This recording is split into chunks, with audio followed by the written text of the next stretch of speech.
He escaped once. Then he escaped again. And after the second escape, people died. That is the part of Ted Bundy's story that still feels impossible. The warning was already there. The system had seen him run, and still, the nightmare continued. This was not only the story of a killer. It was the story of a man people kept underestimating when they should have known better. Police saw a suspect. Judges saw a defendant. Cameras saw a spectacle. But the victims saw none of that coming. Before America knew his name, young women were disappearing across different states, leaving silence where their lives should have continued. They were students, daughters, sisters, friends, and people with futures that should not have ended in a police file. Some vanished near campuses. Some were last seen speaking to a man who looked calm, polite, and ordinary enough to trust.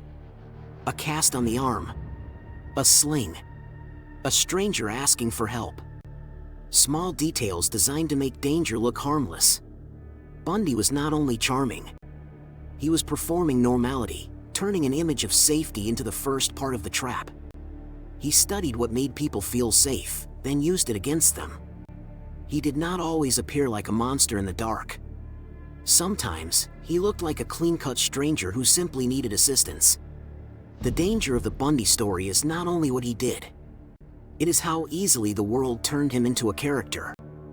That is why the case still unsettles people decades later. The mask was familiar, and the danger did not announce itself.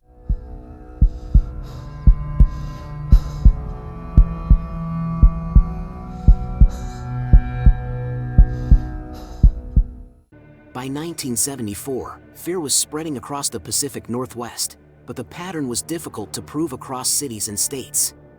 Investigators faced scattered clues, changing jurisdictions, and a suspect who slipped between assumptions as easily as places. Families waited for phone calls that did not come. Campuses whispered warnings after another name was already missing. Then one woman survived an encounter that could have ended very differently. Her name was Carol Durange. A man approached her and said he was a police officer, using authority the way someone else might use a weapon. He told her there had been a problem with her car. The lie sounded official, practical, and ordinary enough to believe.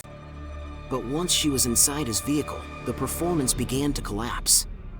He tried to restrain her. She fought back. She escaped before the story could close around her. For once, the performance failed. The fake authority, the calm voice, the careful lie, all of it broke. Carol saw the mask slip and lived, giving investigators something Bundy could not control, a witness who could speak. Slowly, the image of the polite stranger began to crack. If true crime makes you question what people can hide, like this video and subscribe to Listen in the Dark. Because some cases are frightening not because the killer looks strange, but because he looks like someone people might let in. Bundy was eventually arrested, but custody did not end his need for control. In court, he treated the legal system like another stage. He studied law, questioned witnesses, argued, smiled, and tried to make himself look like the smartest person in the room. He seemed to understand that a courtroom could become a performance if enough people were watching. Then, in Colorado, he was allowed inside a courthouse library during a hearing, with a window and a chance. He jumped from a second-story window and vanished into the mountains. For days, the man accused of horrific crimes was simply gone, and the public learned how dangerous underestimation could be. He was captured again, but the warning could not have been clearer.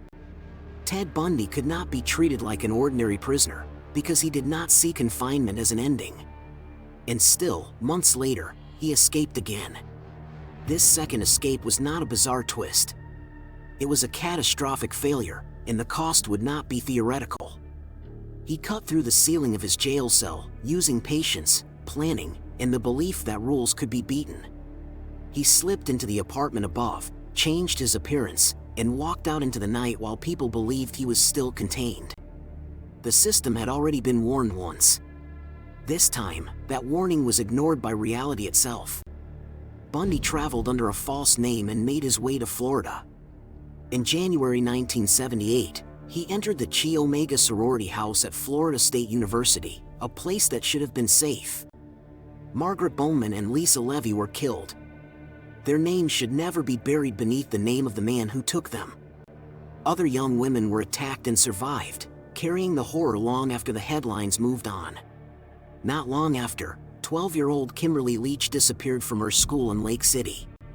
Her case made the escape feel even more unforgivable. This was not only a past danger being judged in court. It was a present danger running free.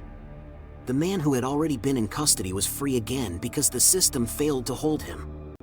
That is one of the darkest questions in this case, and it is not only about Bundy's violence. How many lives changed because people underestimated what he was capable of, even after he had shown them? After Florida, the case became more than an investigation. It became a national spectacle. Bundy smiled for cameras. He argued in court. He tried to make himself the center of every room he entered. Television helped turn the courtroom into something America could not look away from. But every minute spent watching his performance carried a cost, because attention can become a kind of reward. The more the public stared at him, the easier it became to forget the women and girls whose lives he stole. This is the trap of the Bundy story. The villain became fascinating while the victims had to fight for space in their own tragedy.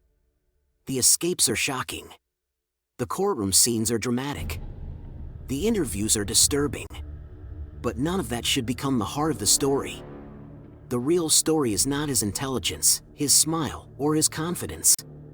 The real story is the absence he created in other people's lives. Bundy was convicted in Florida and sentenced to death. He later confessed to 30 murders, though investigators have long suspected the true number may be higher. In 1989, he was executed in the electric chair, closing the legal chapter but not ending the cultural obsession. Books, films, documentaries, and interviews kept returning to his face, his voice, and his escapes. That leaves a disturbing question. Why do true crime audiences remember the killer's face before they remember the victims' names? Tell me in the comments, is true crime helping us understand evil, or are we sometimes helping monsters become legends?